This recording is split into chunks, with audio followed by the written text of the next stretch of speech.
नमस्कार, आदाब, सत श्री अकाल।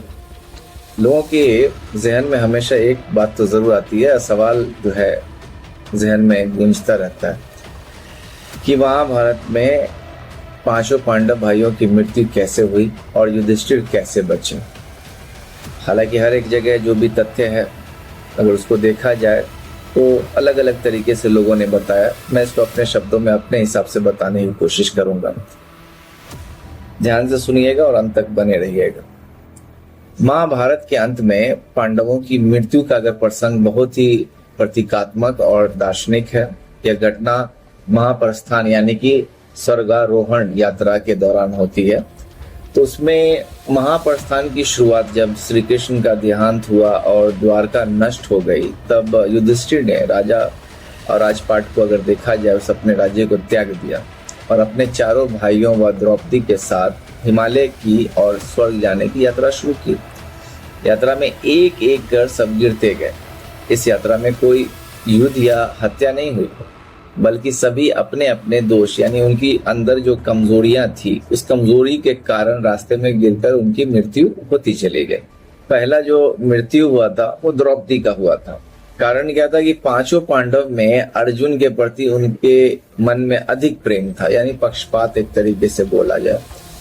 लेकिन दूसरे जो इसमें मृत्यु अगर हुई तो वह सहदेव की हुई। कारण क्या था कि अपनी बुद्धिमत्ता के ऊपर उनको अहंकार था। नकुल की मृत्यु तीसरे नंबर पर। तो वो सोचते थे कि भाई मुझसे ज्यादा सुंदर कोई नहीं है, वो इस बात का घमंड रखते थे।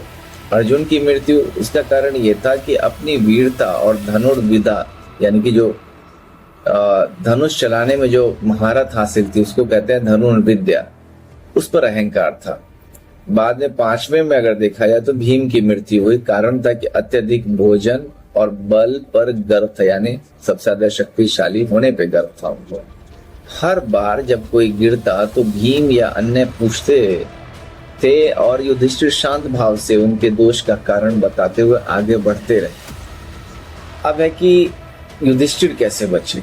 युधिष्ठिर की अगर देखा जाए अंत की बात करें तो वो जीवित रहे, क्योंकि उन्होंने कभी झूठ नहीं बोला, सत्य के मार्ग पर रहे, उनमें अहंकार नहीं था, उन्होंने धर्म का पालन किया।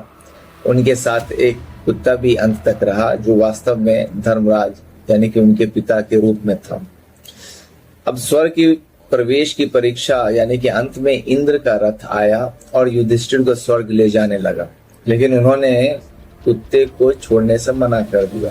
युधिष्ठिर ने, यही उनकी अंतिम परीक्षा थी, निष्ठा और करुणा की परीक्षा। इससे प्रसन्न होकर उन्हें शरीर सहित स्वर्ग जाने का वरदान मिला। अब संदेश क्या है, मोरल क्या है, किसी भी कहानी का एक संदेश होता है, मोरल होता है। वो ये है कि ये बात जो मैं कहानी आपको बताया हूँ ये सिखाती है कि अहंकार और दोष अंत में किसी भी मनुष्य का, किसी भी इंसान का वो पतन का कारण बनता है। सत्य, धर्म और निष्ठा ही जीवन का सर्वोच्च मार्ग है। इस चीज को आप हमेशा याद रखिएगा। खैर, आज के लिए इतना ही। आप कमेंट कीजिए, इसे शेयर कीजिए और इस चैनल के साथ, हमारे फेसबुक के साथ हमारे परिवार का सदस्य बने रहिए। जय हिंद, जय भारत।